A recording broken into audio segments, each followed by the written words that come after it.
Hello guys, this is Pradeep Bhagat. Welcome to my YouTube channel PK7P।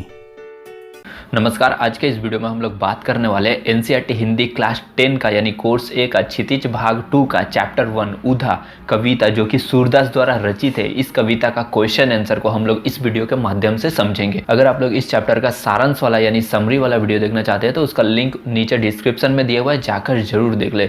तो please guys video को complete watch कीजिए, क्योंकि मैं आप लोगों को कंप्लीट इन्फॉर्मेशन देता हूँ और एक एक वर्ड का मीनिंग को तोड़ तोड़ कर समझाता हूँ। और हाँ गाइस, आगे बढ़ने से पहले ज़रा इस वीडियो को लाइक कीजिए, चैनल को सब्सक्राइब कीजिए और नोटिफिकेशन बेल को ऑन कर लीजिए ताकि आगे आने वाली वीडियोस का भी लुत्फ उठाते रहें।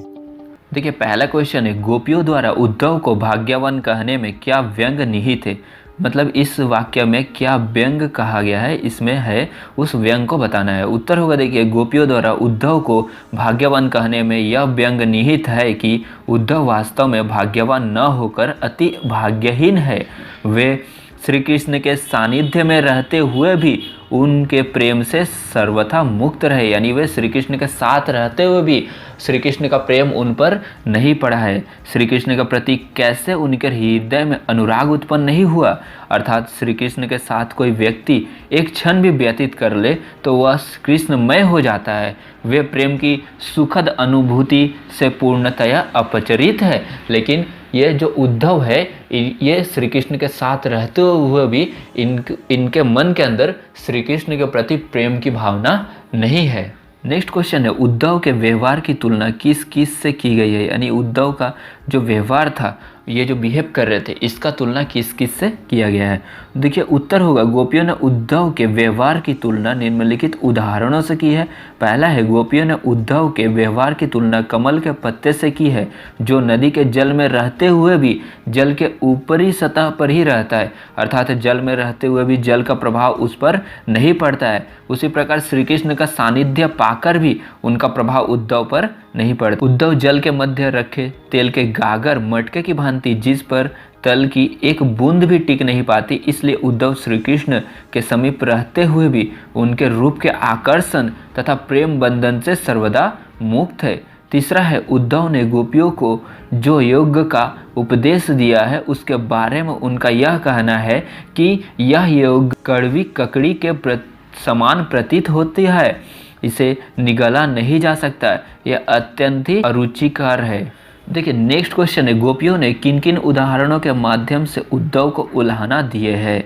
उत्तर होगा, देखिए, गोपियों ने कमल के पत्ते, तेल की मटकी, प्रेम की नदी आदि उदाहरणों के माध्यम से उद्धव को उल्हाना दिए है। प्रेम रूपी नदी में पाँव डुबाकर भी उद्धव प्रभाव रहित है। श्री कृष्ण के सानिध्य में रहते हुए भी वे श्री कृष्ण के प्रेम से सर्वथा मुक्त रहे हैं। यह कैसे संभव है। अगला क्वेश्चन है, उद्धव द्वारा दिए गए योग के संदेश ने गोपियों की विराहगृह में घी का काम कैसे किया है। गोपियाँ कृष्ण के आगमन की आशा में दिन गिन रही थी। वे अपने तन मन की व्यथा को चुपचाप सहती हुई श्री कृष्ण के प्रेम रस में डूबी हुई थी। वे इसी इंतजार में बैठी थी कि श्री कृष्ण उनके विरह को समझेंगे, उनके प्रेम को समझेंगे और उनके अतृप्त मन को अपने दर्शन से तृप्त करेंगे। परंतु यहाँ सब उल्टा होता है।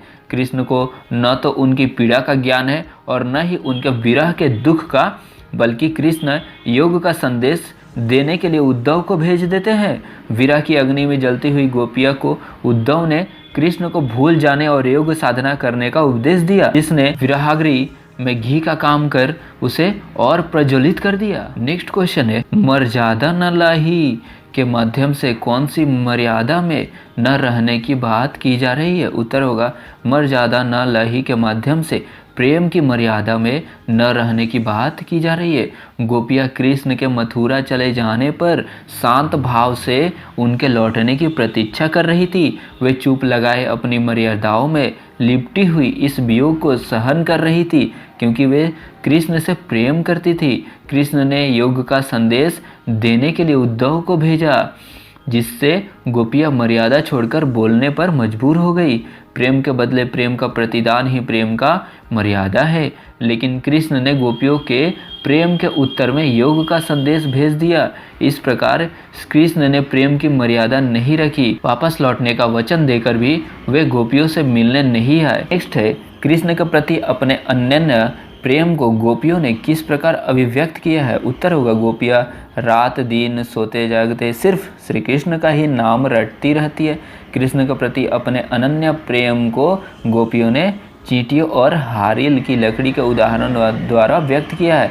उन्होंने स्वयं की तुलना चींटियों से और कृष्ण की तुलना गुड़ से की है। उनके अनुसार श्री कृष्ण उस गुड़ की भांति है जिस पर चींटियाँ चिपकी रहती है। हारिल एक ऐसा पक्षी है जो सदैव अपने पंजे में कोई लकड़ी या तिनके पकड़े रहता है, वह उसे किसी भी दशा में नहीं छोड़ता है।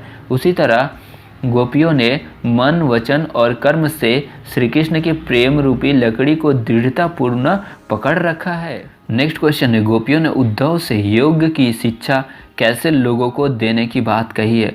उत्तर होगा उद्धव अपने योग के संदेश में मन की एकाग्रता का उपदेश देते हैं। गोपियों के अनुसार योग की शिक्षा उन्हीं लोगों को देनी चाहिए जिनकी इंद्रियां मन उनके बस में नहीं होते, जिनका मन चंचल है और इधर उधर भटकता रहता है। गोपियों का योग की आवश्यकता नहीं है क्योंकि गोपियाँ अपने मन इंद्रिया से कृष्ण के प्रति एकाग्रित है, इसीलिए योग साधना का उपदेश उनके लिए निरर्थक है। नेक्स्ट है, प्रस्तुत पदों के आधार पर गोपियों का योग साधना के प्रति दृष्टिकोण स्पष्ट कीजिए। यानी गोपियों के योग साधना के प्रति क्या दृष्टिकोण रहा है? उत्तर होगा प्रस्तुत पदों के आधार पर स्पष्ट है कि गोपियाँ योग साधना को नीरस, व्यर्थ और अवांछित मानती थी। गोपियों को दृष्टि में योग उस कड़वी ककड़ी के समान है जिसे निगलना बड़ा ही मुश्किल है। सूरदास जी गोपियों के माध्यम से आगे कहते हैं कि उनके विचार में योग एक ऐसा रोग है जिसे उन्होंने न पहले कभी देखा न कभी सुना। गोपियों के अनुसार योग की शिक्षा उन्हीं लोगों को दी जानी चाहिए जिनकी इंद्रिया व मन उनके बस में नहीं होते, जिनका मन चंचल है और इधर उधर भटकता। नेक्स्ट क्वेश्चन है, गोपियों के अनुसार राजा का धर्म क्या होना चाहिए? उत्तर होगा गोपियों के अनुसार राजा का धर्म प्रजा को अन्याय से बचाना तथा राजधर्म का पालन करते हुए प्रजा का हित चिंतन करना है। नेक्स्ट है, गोपियों को कृष्ण ने ऐसे कौन से परिवर्तन दिखाई दिए जिसके कारण वे अपना मन वापस लेने की बात कहती है? उत्तर होगा गोपियों को लगता है कि कृष्ण द्वारा जाकर राजनीति के विद्वान हो गए हैं।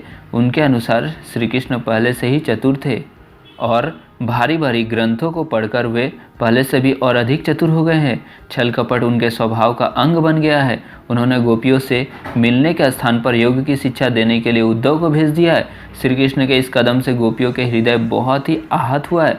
इस परिवर्तन को देखकर गोपियाँ अपना मन श्री कृष्ण से वापस लेना चाहती है। नेक्स्ट है, गोपियों ने अपने वाक्य चातुर्य के आधार पर ज्ञानी उद्धव को परास्त कर दिया। उनके वाक्य चातुर्य की विशेषताएं लिखिए। उत्तर होगा देखिए, गोपियाँ बात बनाने में किसी को परास्त कर सकती है। गोपियाँ उद्धव को अपने उपलम्ब यानी तानों के द्वारा चुप करा देती है। गोपियों में व्यंग करने की अद्भुत क्षमता है। वह अपने व्यंग बाणों द्वारा उद्धव को परास्त कर देती है। वह अपनी तर्क क्षमता से बात बात पर उद्धव को निरुत्तर कर देती है। नेक्स्ट क्वेश्चन है, संकलित पदों को ध्यान में रखते हुए सूर के भ्रमर गीत की मुख्य विशेषताएं बताइए। उत्तर होगा देखिए, भ्रमर गीत की निम्नलिखित विशेषताएं इस प्रकार है। पहला है, भ्रमर गीत एक भाव प्रधान काव्य है। नेक्स्ट है, इसमें उत्ताद भावनाओं का मनोवैज्ञानिक चित्रण हुआ है। तीसरा है, सूरदास ने अपने भ्रमर गीत में निर्गुण ब्रह्म का खंडन किया है। चौथा है, भ्रमर गीत में शुद्ध साहित्यिक ब्रज भाषा का प्रयोग हुआ है। फिफ्थ है, भ्रमर गीत में उपालंब की प्रधानता है।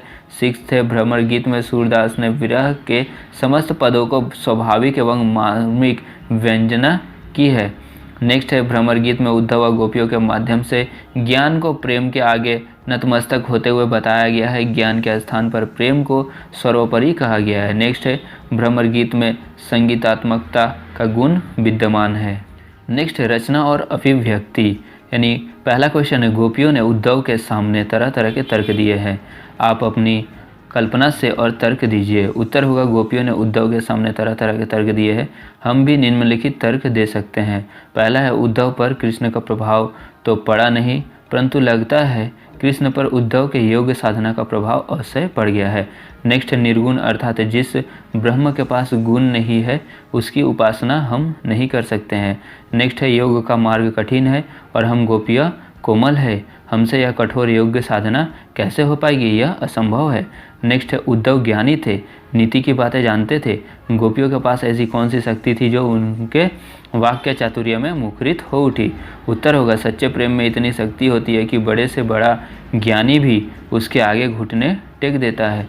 गोपियों के पास श्री कृष्ण के प्रति सच्चे प्रेम तथा भक्ति की शक्ति थी, जिस कारण उन्होंने उद्धव जैसे ज्ञानी तथा नीतिज्ञ को भी अपने वाक्य चातुर्य से परास्त कर दिया।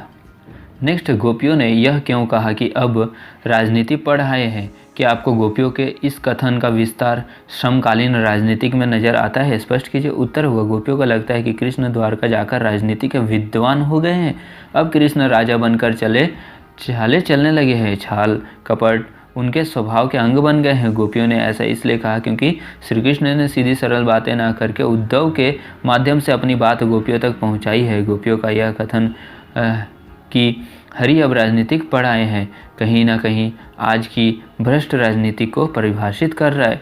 आज की राजनीति तो सिर से पैर तक छल कपट से भरी हुई है। कृष्ण ने गोपियों को मिलने का वादा किया था और पूरा नहीं किया। वैसे ही आप आज राजनीति में लोग कई वादे करके भूल जाते हैं। अगर आप लोग सूरदास के उधा कविता का सारांश वाला यानी भावार्थ वाला वीडियो देखना चाहते हैं तो उसका लिंक नीचे डिस्क्रिप्शन में वो दिया हुआ है।